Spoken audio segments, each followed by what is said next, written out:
Et bonjour, ici Sébastien, j'espère que vous allez bien. Aujourd'hui, je vais vous parler du coffret Star Trek Picard Movie and TV Collection en format Blu-ray.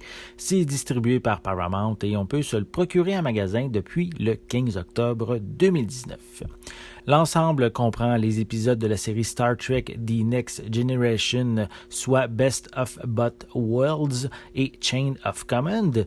Et on retrouve également les longs métrages mettant en vedette Picard, soit Star Trek 7 Generations, Star Trek 8 First Contact, Star Trek 9 Insurrection et Star Trek 10 Nemesis. Évidemment, l'ensemble des titres inclus dans ce coffret mettent en vedette Patrick Stewart avec l'arrivée justement de la nouvelle série Star Trek Picard qui va débuter en janvier 2020. Mais ce coffret permet aux spectateurs de se familiariser avec Jean-Luc Picard et l'univers de Star Trek La Nouvelle Génération. Il s'adresse clairement à ceux qui ne possèdent pas déjà l'un des coffrets Blu-ray des films précédemment sortis. Les épisodes de la série télé Best of Both Worlds et Chain of Command font partie des meilleurs et des préférés des fans de la série. C'est juste normal qu'ils soient inclus dans ce coffret-là. Cependant, je pense qu'ils auraient dû présenter un épisode supplémentaire afin de mieux connaître le personnage. Concernant les longs métrages, Generations et First Contact sont mes préférés parmi les 4. Generations permet d'avoir une histoire centrée sur les deux capitaines, soit Kirk et Picard. Cependant, je trouve pas que le vilain soit vraiment à la hauteur.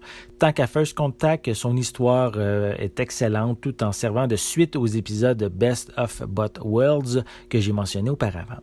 Concernant Insurrection et Nemesis, mais je trouve qu'ils n'ont pas réussi à être aussi intéressants. Pour plusieurs, même ces deux productions font partie des pires films de la franchise et leur succès au box-office s'est fait justement ressentir.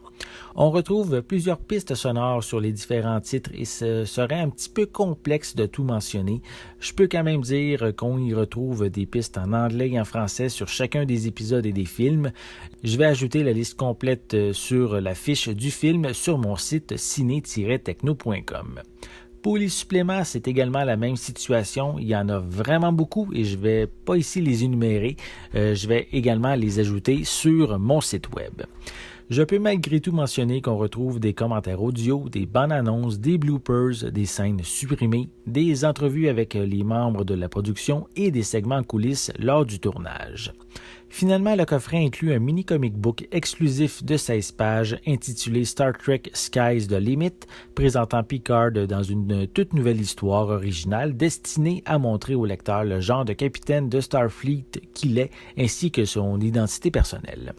Star Trek Picard Movie and TV Collection est à posséder pour ceux désirant avant tout découvrir qui est le capitaine Jean-Luc Picard. Je crois pas qu'il soit essentiel de se procurer ce coffret si vous possédez déjà les précédentes éditions des films et des séries télé, à moins que vous deviez absolument avoir le comic book exclusif. C'est à vous d'en juger. C'était Sébastien, merci et bon visionnement.